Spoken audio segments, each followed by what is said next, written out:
Pode começar, fica à vontade. Deus abençoe. Ok, eu também daqui a pouco eu também vou sair da cena aqui, então vai ficar mais didático, né? Porque eu vou apresentar aqui o PowerPoint, já está para compartilhar aí depois a tela, já está disponível, né? Então eu quero primeiro agradecer ao Rodrigo, né? É uma boa oportunidade, né, da gente estudar a palavra de Deus e também esse momento que a gente tem de nos reunir. Eu conversei um pouco com o Rodrigo, né, sobre esse momento. E aí, depois de uma boa conversa, a gente está aqui. Eu confesso aos irmãos que estou vivendo uma boa fase da minha vida, né? Que agora, como jubilado, até brinquei, né, com alguns aí, que o ano passado foi o meu melhor ano dos últimos 64. Eu estou me dedicando mais à parte física do que à parte mental, né? Eu até brinquei com o Rodrigo, eu estou com a preguiça de pensar, né? Mas estou investindo bem na fase física, que eu acho que agora é o momento que eu preciso, né? Cuidar mais da saúde física. A cabeça está boa, graças a Deus. Então, para poder viver, né, esse momento da vida, né? Agora, esse ano eu já faço 65 anos, então a gente tem que ter um bom físico para viver esse momento. Então, eu estou muito feliz. Amanhã mesmo eu vou participar de outra live também, de um outro estudo, com os irmãos lá de Foz do Iguaçu, coincidentemente.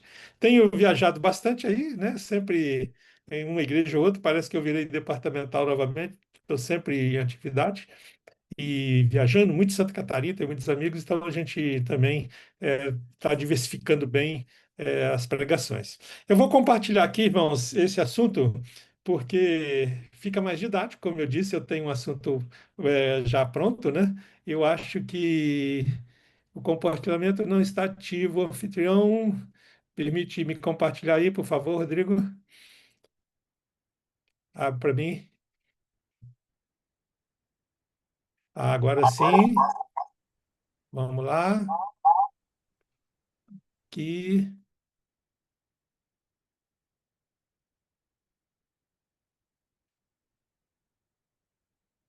Deixa eu colocar aqui então a classe profética, né, que vocês estão tendo, e eu já vou então começar esse assunto. é, Já expondo aqui que fica mais fácil, como eu disse a vocês, e eu acho que vai ser melhor. Veja bem, nós estamos aqui sempre estudando profecia, eu já participei no passado, né, e um tema muito importante, muito atual. A Bíblia é o livro do futuro, a Bíblia é, por essencialmente, profética, embora ela seja histórica, ela seja um livro de índoles, de ilustrações, aplicações, mas ela é profética na sua essência. A mensagem adventista é uma mensagem profética. Nós nascemos da profecia.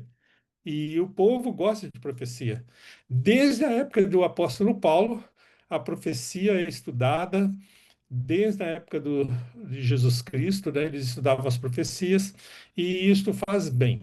Então, vamos entender aqui alguns pontos, algumas perguntas introdutórias para avivar a nossa mente, e durante o assunto nós vamos discorrer essas respostas. E se você tiver alguma pergunta, talvez seria interessante você anotar a sua pergunta aí, e no final, mas no final, a gente responderia se houver tempo, e também, de repente, durante o decorrer do assunto, a resposta já pode ser esclarecida. Então vamos lá.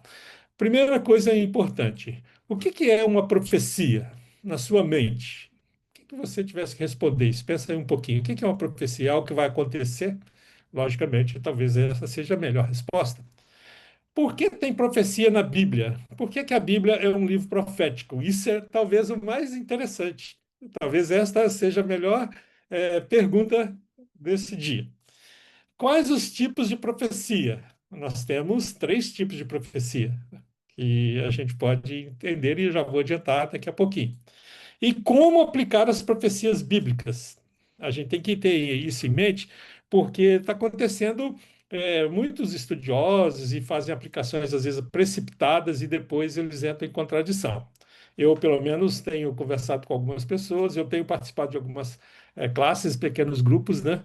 E esses dias atrás eu estive envolvido com uma pessoa muito bacana, uma pessoa de meu coração, íntima, que eu tenho como abrir para ela assuntos de orientação pessoal, mais do que pastoral, pessoal. E ela estava aí envolvida num assunto profético.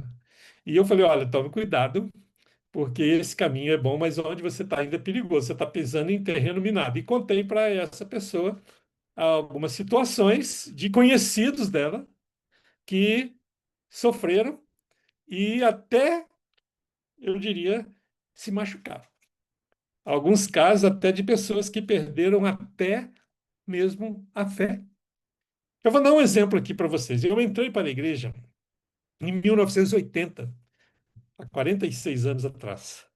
E quando eu entrei para a igreja, aconteceu um fato curioso. Tinha dois rapazes que tinham o mesmo nome que o meu e o do meu irmão, que eram irmãos.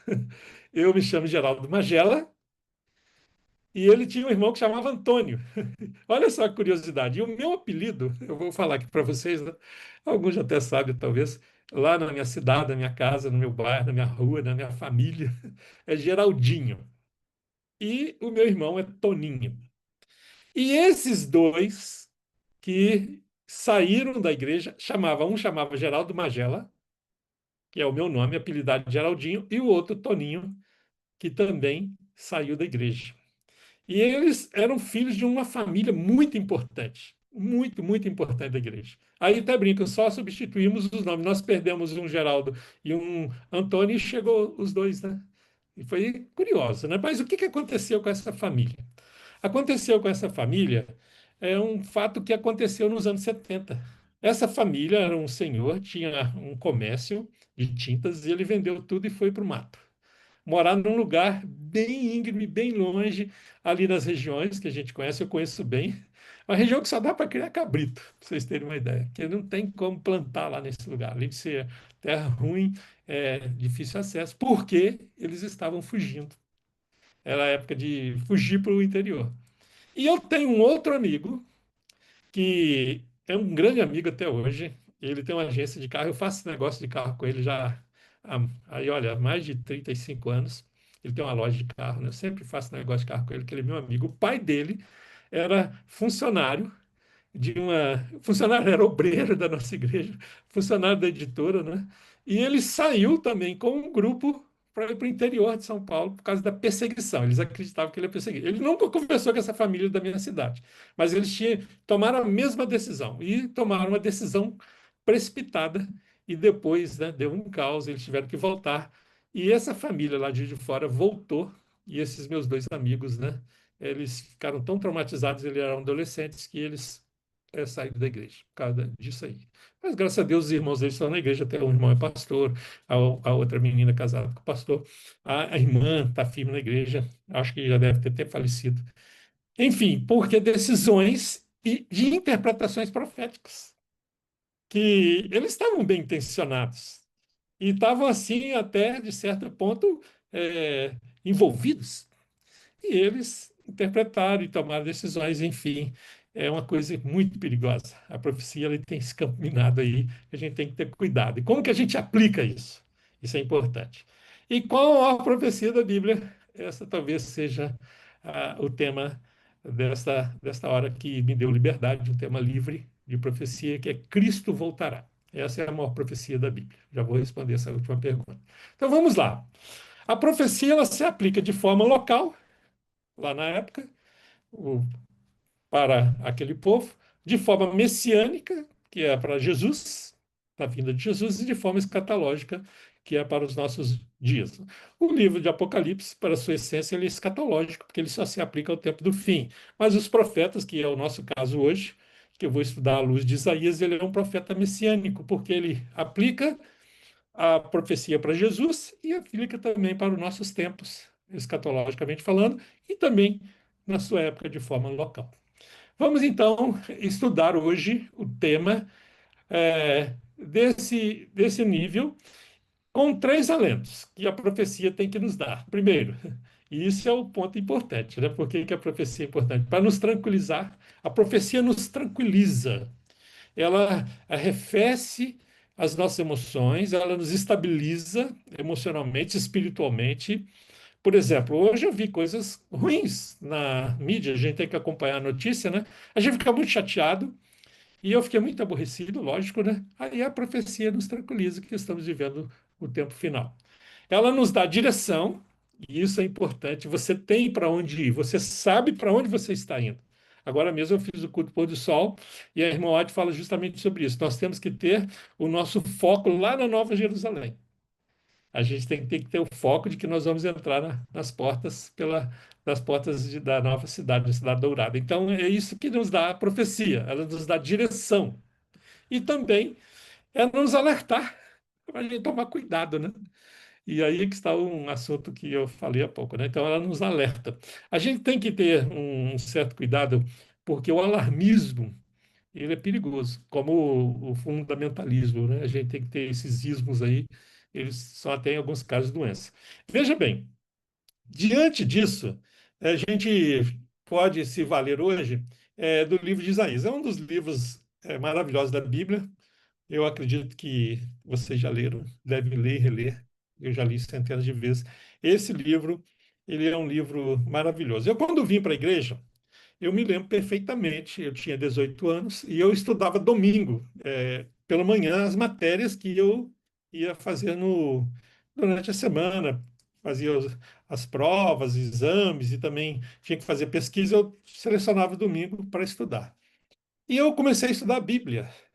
Naquela época eu fazia o curso técnico de mecânica, né? Tinha aula todo dia. E eu trabalhava também com meu pai, então eu tinha que estudar domingo. Aí eu comecei a fazer um curso bíblico e foram dois estudos que começaram na minha cabeça. O estudo da Bíblia, a importância da Bíblia, que é a Bíblia e tudo mais, e o outro foi Daniel, capítulo 2 da volta de Jesus, a história deste mundo com a volta de Jesus. Eu me lembro perfeitamente que eu chorei naquele dia de a lágrima cair em cima da Bíblia, de tanta emoção, né? Eu fiquei assim maravilhado. Aí eu comecei a ler a Bíblia e eu comecei a ler o livro de Isaías. Engraçado, né? E isso me fortaleceu na minha fé, na minha esperança, e eu vim para a igreja adventista por causa da mensagem da volta de Jesus. Então nós vamos ler Isaías. Se você quiser acompanhar aí, você pode pegar a sua Bíblia. Eu vou projetar o texto, que fica mais fácil, né? E a gente pode acompanhar aqui a versão normal, revista e atualizada. Eis que o Senhor vai devastar a terra, diz aqui. Ele vai destruir essa terra. A gente tem que ter isso em mente, que Deus vai destruir a terra. E ela será transtornada, a sua superfície, e ele vai dissipar os seus moradores. E está aqui no capítulo 24, no versículo 1.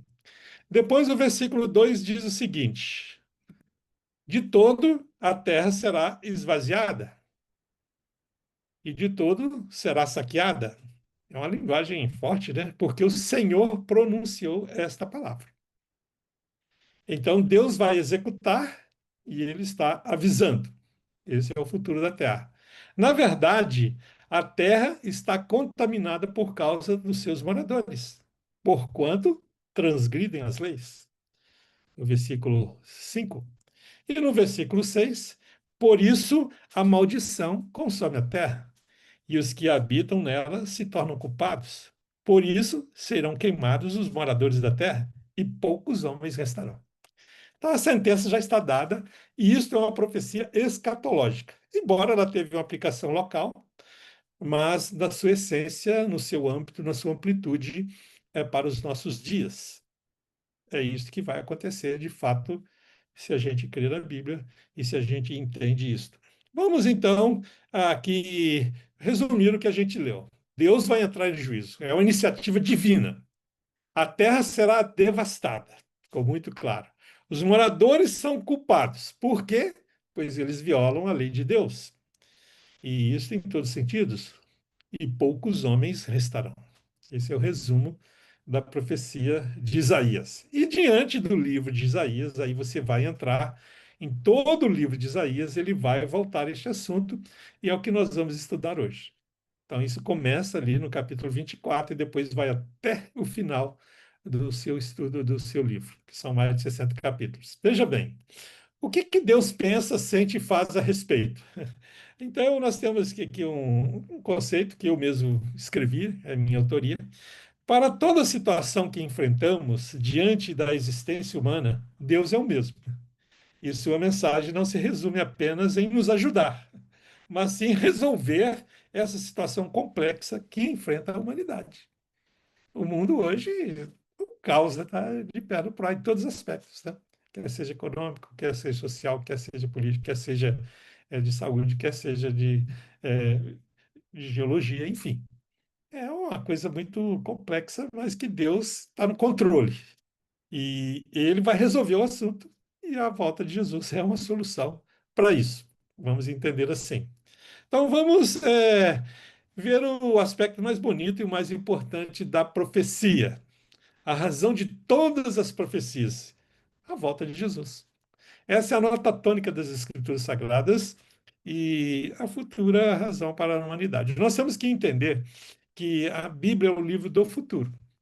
Se eu tivesse que resumir a Bíblia em dois temas, eu resumiria: é um livro do futuro, é um livro profético que fala da eternidade, e um livro da promessa, né? E depois é um livro que faz a revelação de Deus, daquilo que Deus é e de Jesus Cristo, essencialmente. Vamos então ao estudo. Eu quero apresentar a volta de Jesus dentro do livro de Isaías sobre três aspectos. Primeiro aspecto é um ato de amor. A destruição do mundo é um ato de amor. A volta de Jesus é um ato de amor. Isso a gente vai provar aqui. Segundo, é uma demonstração de justiça da parte de Deus. Acho que todo mundo mais quer hoje, que mais se fala no país, é justiça, né? Então Deus vai demonstrar a sua justiça, porque Ele é o grande juiz. E uma atitude também de juízo, né? Juiz dá origem à palavra juízo e justiça, tem a mesma raiz, né? E isso é importante. Vamos então analisar esses três aspectos que Isaías apresenta na sua profecia bíblica. Primeira parte, o amor de Deus. Bom, esse é o mais bonito, o mais gostoso. Se você quiser acompanhar a leitura da sua Bíblia, não há problema. Pode acompanhar aí, mas eu vou publicar aqui o texto para ficar assim mais rápido, né, a nossa leitura. Veja bem, Isaías 25, o versículo 8, 9, diz assim: aniquilará a morte para sempre, e assim enxugará o Senhor Deus as lágrimas de todo o rosto, e tirará o opróbrio do seu povo e de toda a terra, porque o Senhor o disse. Naquele dia se dirá: eis que este é o nosso Deus, a quem aguardávamos, e ele nos salvará. Este é o Senhor a quem aguardávamos, na sua salvação nos alegraremos. Irmão, só a primeira metade da primeira frase, né? Aniquilará a morte para sempre, já é um conforto. A morte é muito ruim. Então Deus vai enxugar o sofrimento, a lágrima, o opróbrio, as injustiças, a imperfeição, enfim, tudo o que é ruim. É um ato de amor. E ele ainda acrescenta, Isaías acrescenta no capítulo 32, no versículo 18: e o meu povo habitará em moradas de paz, em moradas bem seguras, em lugares quietos de descanso, né? Eu sei que tem uns amigos aí que já estão na natureza, né? Já moram lá no campo. É bom, né? Mas mesmo assim dá medo, né? Dá medo, né? De alguém invadir, de alguém chegar. Eu imagino, né? Que tem que ter cachorro para alertar. Eu mesmo perdi meu tio, né? Casado com a minha tia, irmã da minha mãe, morava no sítio e uns bandidos entraram lá e eles morreram. Não era um lugar lindo, maravilhoso, mas não era seguro. Embora a gente goste disso, queira isso. Mas lá no céu vai ser a paz, segurança, descanso, né? É tudo que a gente quer, né? É tudo que a gente sonha. É tudo que é de mais, assim, desejado, eu acredito, né? Então é uma coisa maravilhosa. Deus nos ama, né? Sem barulho, sem confusão, sem intrigas, né? E aí, no capítulo 65, no versículo 17, diz assim: eu separei alguns, tem muita coisa, mas eu separei para reforçar o argumento. Porque eis que crio novos céus e nova terra, e não haverá mais lembrança das coisas passadas, nem mais se recordarão dela. É uma linguagem lá de Apocalipse, capítulo 21, né? Parece que João copiou Isaías ao escrever essas palavras aí no seu livro. Então, lugares, né, novos, tudo novo, né? Tudo diferente, a gente não vai recordar desse mundo, a gente não vai lembrar desse mundo. A irmã estava falando aí das suas dificuldades, e a gente não vai lembrar das dificuldades, né? Das nossas doenças, das nossas tristezas, né? E isso é muito bom. E o que que significa essa profecia? Significa que a volta de Jesus é o início de um novo mundo. A profecia é isso, é o futuro, é uma coisa boa, não é coisa ruim. A gente tem que entender isso porque muita gente associa a profecia a coisa ruim, mas é uma coisa boa. É uma coisa, iniciativamente falando, de Deus, é uma coisa maravilhosa. Uma nova vida perfeita, felicidade absoluta e realizações eternas. Não é passageiro, mas para sempre. Não haverá morte, não haverá choro, não haverá dor. Ontem eu tive que ir no cemitério, né? Nossa, mãe. Aí a gente fica vendo o sofrimento, lembrando o sofrimento, né? É muito ruim, né? A volta de Jesus é um ato de amor, pois Deus não quer que vivamos neste mundo doente e caótico. Pronto. Só isso aí a gente já podia ir embora hoje dormir, que ia ser maravilhoso, né? É o que todo mundo quer, que todo mundo precisa, né? Todo mundo deseja. E isso é o que a gente precisa para nos tranquilizar. A volta de Jesus é um ato de amor, porque Deus não criou o homem para sofrer de angústia, de medo, né? Doenças, dúvidas, depressão. A irmã falou aí que a pior doença é a depressão, né? E é uma doença terrível, mas tem uma pior, irmã, Belmira, é o Alzheimer. Eu estou convivendo com a minha sogra, né? Alzheimer é pior. Nossa, você não tem noção. Que coisa terrível essa doença, né? A volta de Jesus é um ato de amor porque Deus deseja que vivamos junto com Ele, pessoalmente com Ele. Ele quer que a gente se abrace, Ele quer que a gente veja Ele, que Ele toque na gente. Isso é uma coisa maravilhosa. A volta de Jesus é um ato de amor porque Deus deseja que sejamos saudáveis e felizão,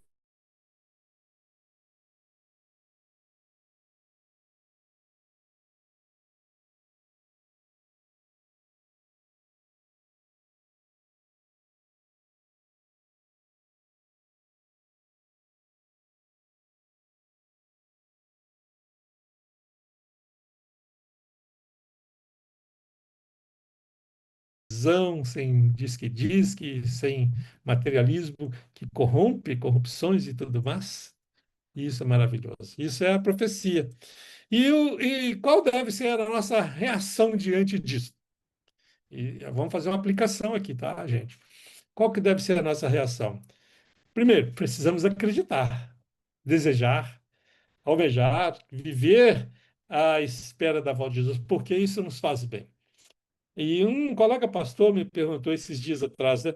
Mas o povo lá, o apóstolo Paulo já esperava a volta de Jesus para aquela época. Aí Paulo falou: peraí, gente, ainda tem que haver o aparecimento do iníquo, infelizmente, né, daquele mal que vai, do grande demônio, né, e do príncipe da iniquidade, enfim.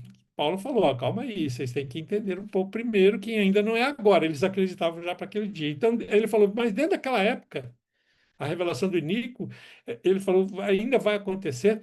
Ele falou: calma, a gente tem que entender, irmãos, que a nossa reação é acreditar. A gente passa a ter um foco.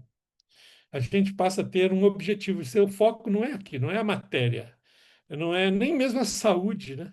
Não é nem mesmo as coisas boas desta vida, honestas. O nosso foco é saber que nós vamos para o céu e vamos viver eternamente. Isso te faz melhor. A sua reação é uma reação agradável e Deus permite isso. A gente viver nessa esperança, né? Ontem morreu o pastor que me batizou. Eu recebi a mensagem, né, de um amigo, ele mora lá em Minas, né? Pastor Isaac Barbosa, né? Nossa, como eu gostava daquele pastor, o primeiro pastor, né? É sempre o melhor, né? Então eu me lembro dele, né? Nossa, e ele já está aposentado há muitos anos, morreu com 92 anos, mas veja bem, para ele Jesus já voltou, né? Porque ele já morreu, não tem tempo, né? Ele fechou os olhos, o tempo correu, e ele já está lá no futuro, né? E nós vamos chegar junto com ele lá, né? Então, foi rápido, né? Apesar de ter sido 92 anos, mas passa rápido. Eu já estou com 64, parece que foi ontem, né? Que eu era um rapaz que vim para a igreja. Então, isso nos dá um alento e a gente vive essa atmosfera.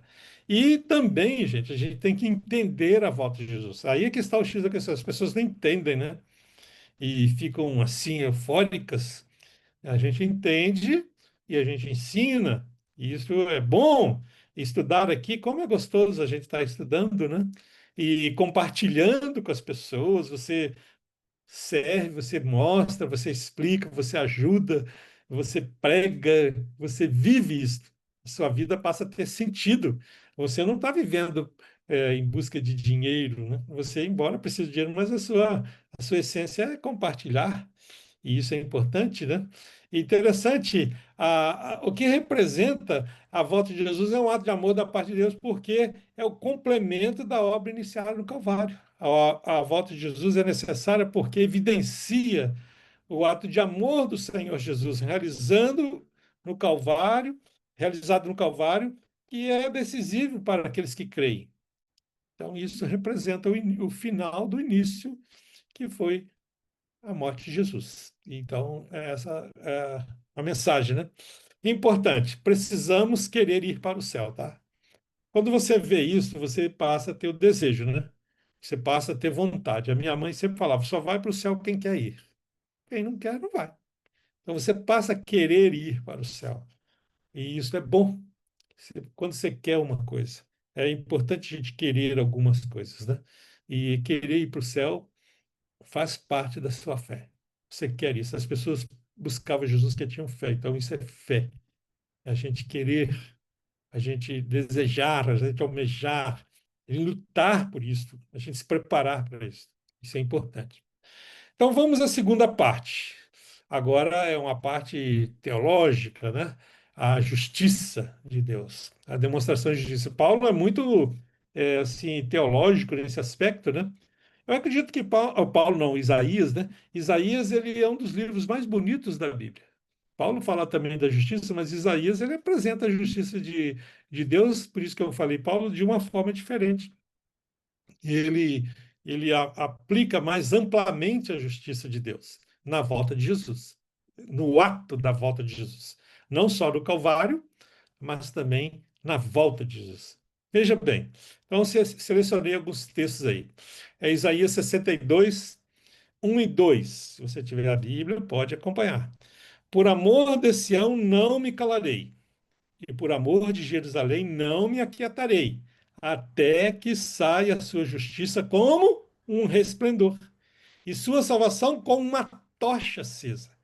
E os gentios verão a tua justiça, e todos os reis a tua glória, e chamar-te-ão por um novo nome, que a boca do Senhor designará. Então a gente vai ver a justiça. A volta de Jesus é a manifestação da justiça de Deus, é um resplendor, uma tocha acesa, uma luz que vai estar diante dos nossos olhos. Ela não é só intrínseca à nossa crença, mas também ela é visível aos nossos olhos. Aí ele usa a linguagem poética, por isso que o livro de Isaías é muito rico, uma literatura riquíssima, e ele usa uma linguagem muito bonita, e ele fala assim, né? Lá no capítulo 63, no versículo 1.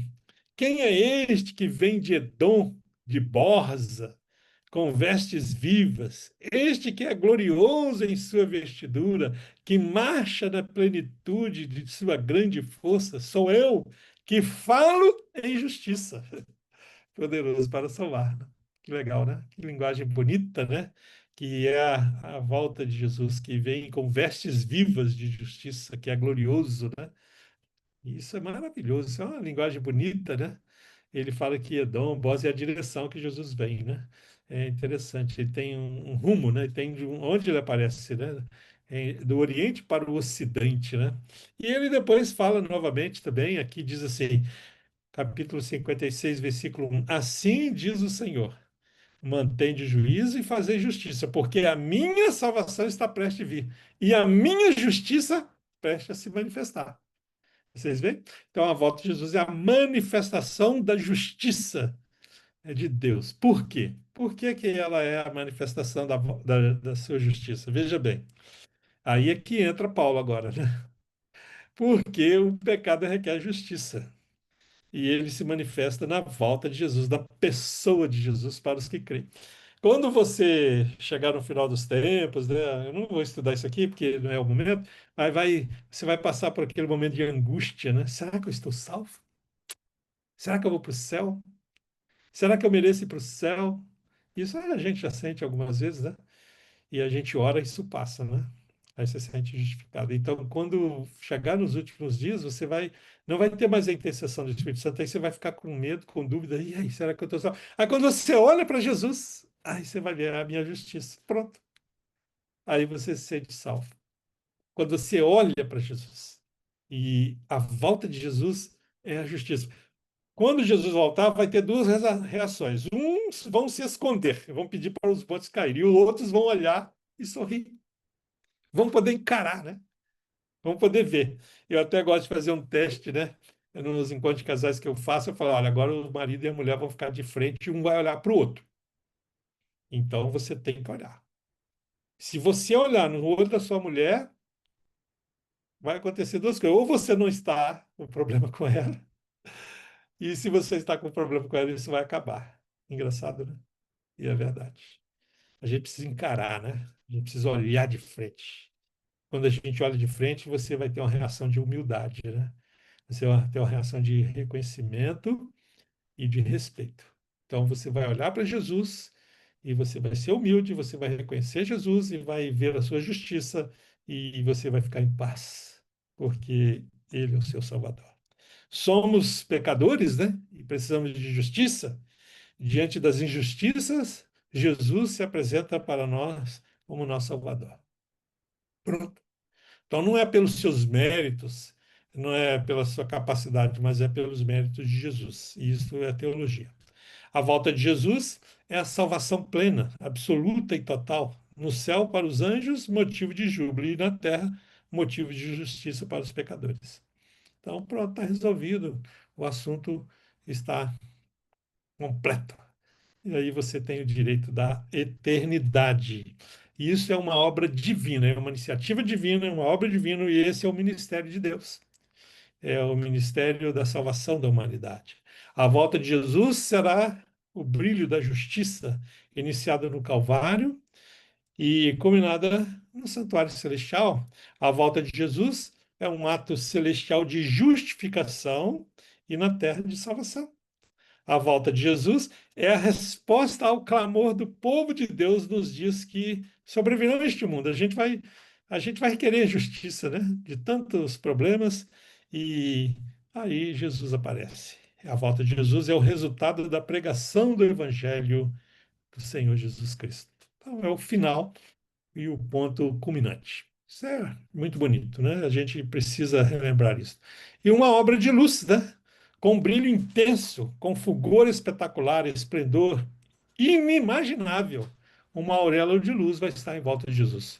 Como uma tocha acesa, como escreveu Isaías, bem clara, todos verão as vestes vivas de Jesus.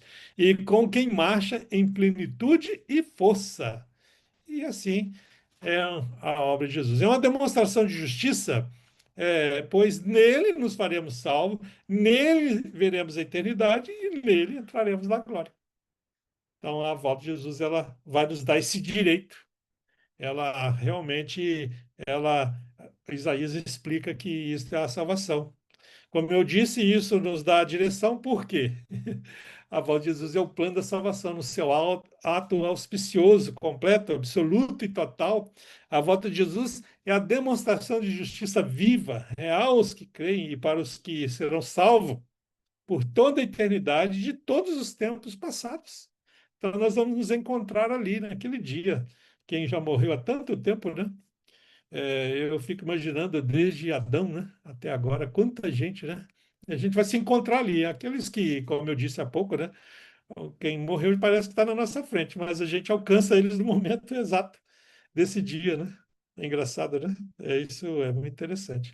A volta de Jesus é o elo da manifestação dos que se encontram unidos pela fé ao Criador, sem jamais tê-lo visto, sem jamais terem tocado, sem jamais terem ouvido a sua voz. Olha só que bonito, né?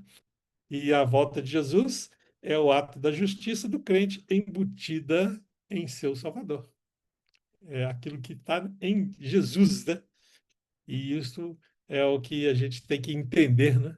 É algo que é realmente faz a nossa vida ter paz, né?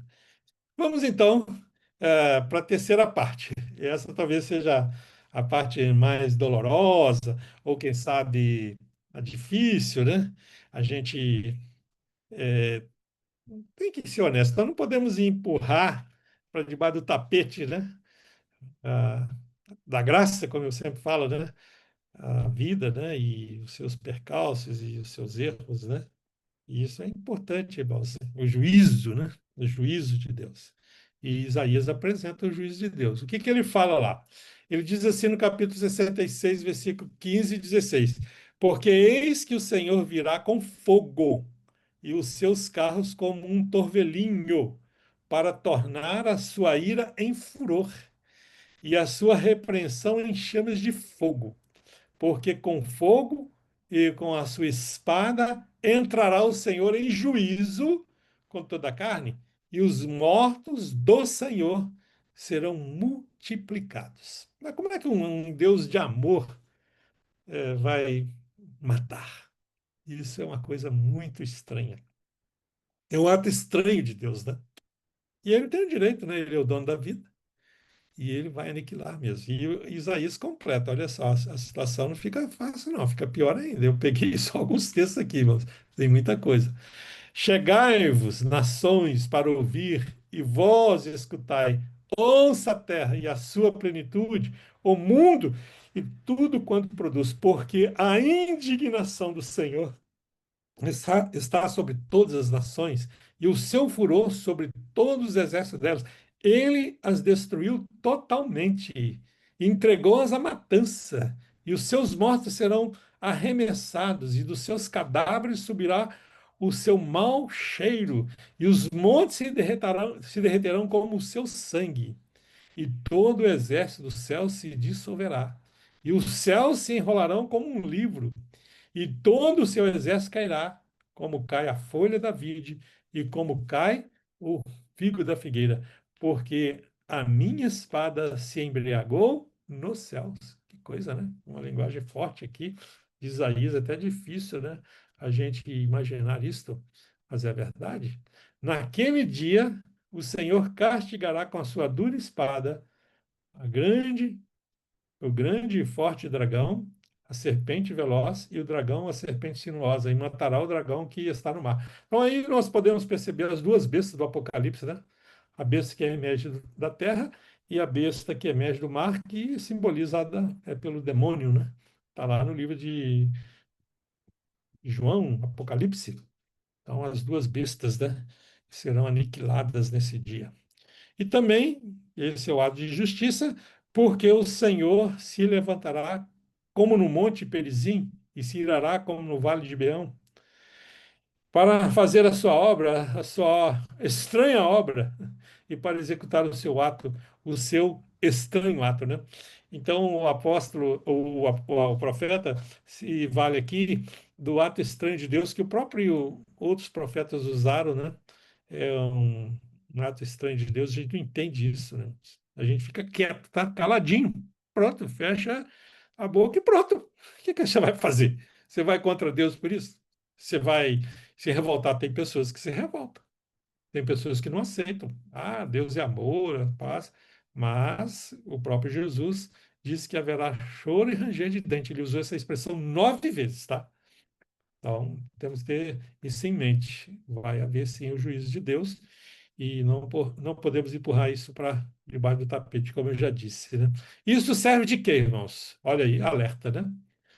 Não o alarme, mas o alerta. O alarme é a mensagem. Ah, vamos tocar o alarme aqui que Deus vai destruir. Não. Antigamente até se pregava muito isso, né? Medo, terror. Não, a gente tem que pregar com amor, com sabedoria, com respeito, ter cuidado para não ofender as pessoas, né? E nem acusar ninguém.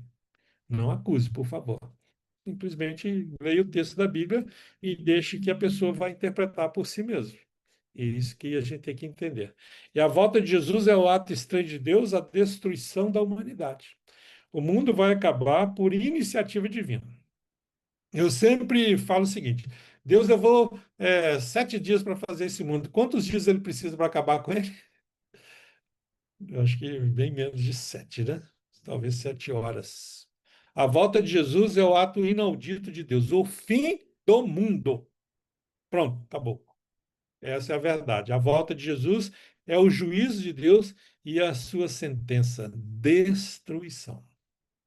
A volta de Jesus é o ato de Deus que o mundo não conhece. As pessoas não conhecem, né? Ou fecham os ouvidos, os olhos, não querem saber disso não, né? Muita gente, né? Então vamos aí para a parte final. Vamos concluir este assunto, ficar dentro do horário, eu estou olhando aqui o horário, né? Aí depois tem as perguntas, se vocês quiserem fazer, e abrir mais a mente, contribuição e tudo mais. Qual é a conclusão? É, no entanto, eu não quero criar mais pânico que já existe, né?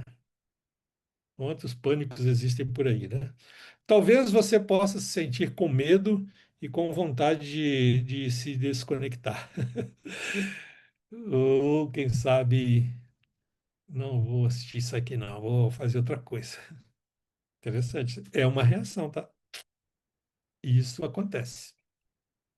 O problema não é meu. A minha intenção não é fazer você se sentir culpado. Aí é que está o problema. Existe a culpa, né? Mas eu vou dar o remédio daqui a pouquinho, tá? Se você está aí se sentindo culpado, né? Tem remedinho no final. E o que tenho a dizer a você nessa hora é o que Isaías apresenta de mais atual para o momento em que estamos vivendo, é a volta de Jesus. Diante de tanta calamidade, tantas guerras, né? Tanto sofrimento. De tudo, o mais importante, gente, não é isso que eu falei. É o que eu vou dizer agora, tá? O mais importante é o que está em Isaías 55, versículos 6 e 7. Então, se você está aí pensando, é, imaginando, sofrendo, ou quem sabe motivado, veja bem, a mensagem de Isaías, tudo isto é porque ele escreveu aqui no versículo 6 e 7. E essa é a nossa razão. Essa é a razão da profecia, a razão da existência da Igreja Adventista do Sétimo Dia e a minha razão como pastor, lógico, né, que eu ainda sou pastor dessa igreja, ainda tenho credencial ainda de pastor. Buscai o Senhor enquanto se pode achar. Invocai-o enquanto está perto. Esse é o texto de Isaías, tá? Está escrito aí no versículo 6. E depois o versículo 7, né? Deixe o ímpio o seu caminho, e o homem maligno os seus pensamentos, e se converta ao Senhor, que se compadecerá dele. Volte para o nosso Deus, porque ele é grandioso em perdoar. Então, essa é a mensagem, né? Isso nos leva a Jesus, tanto para buscar um mundo eterno, é uma motivação. Por que que João escreveu Cidade de Ouro, com um piso de ouro, diamante, pedras preciosas? Para nos dar uma motivação, para a gente desejar ir para lá. Já que você não tem aquilo lá, você vai ter de sobra. Você não vai esconder o ouro num cofre, você vai pisar nele, né? Você não vai esconder o diamante, você vai. é, a maçaneta da porta será diamante, né? Então, você vai tocar e usar e esbanjar, e ninguém vai pegar, né? Você vai utilizar esses. Dá uma alegria, dá uma motivação. A justiça também. Você se sente mal, busca a justiça de Jesus. E quando você vê Jesus, você vai falar: opa, estou em paz com Jesus. E aí o juízo também tem essa finalidade. A nossa atitude, então, é esta, diante disso: ler a Bíblia, ler a profecia, se fortalecer, estar aqui na classe, oração, né? Lógico, né? Testemunho, falar para os outros isso aí, e, lógico, abandonar aquilo que está te atrapalhando. Concentração total, absoluta e restrita. A sua mente tem que se focar nisso. Eu vou dizer honestamente para vocês, mas eu não estou assistindo jornal, eu só vejo assim, rapidamente as manchetes, né? Muito rapidamente, não perco meu tempo, não gasto tempo nisso, não vou me aborrecer com isso, não quero saber. Hoje eu estava num lugar público, né? As pessoas lá já me conhecem e vieram me perguntar o que eu penso sobre isso, sobre aquilo que está correndo na mídia. Eu falei, rapidinho eu já respondi, o meu foco não está aí, graças a Deus. Eu aprendi isso há muito tempo, né? O meu foco não está nas coisas que estão acontecendo aí na mídia. O meu foco está realmente em Deus e viver para Deus e com Deus. Este é o meu desejo. E eu dou meu testemunho aqui, né? Graças a Deus, né, tenho essa esperança e compartilho com vocês. E talvez o maior beneficiado de estar aqui hoje sou eu mesmo, né? E eu agradeço de coração o convite, a oportunidade, né? Um momento que me foi dado para estar aqui com vocês. E eu penso e quero viver isso até o dia final da minha vida, se Jesus não voltar antes. Amém? Já estamos dentro do horário, né? Eu passo a palavra aí para o Rodrigo e talvez para alguns comentários adjacentes aí, alguma dúvidas.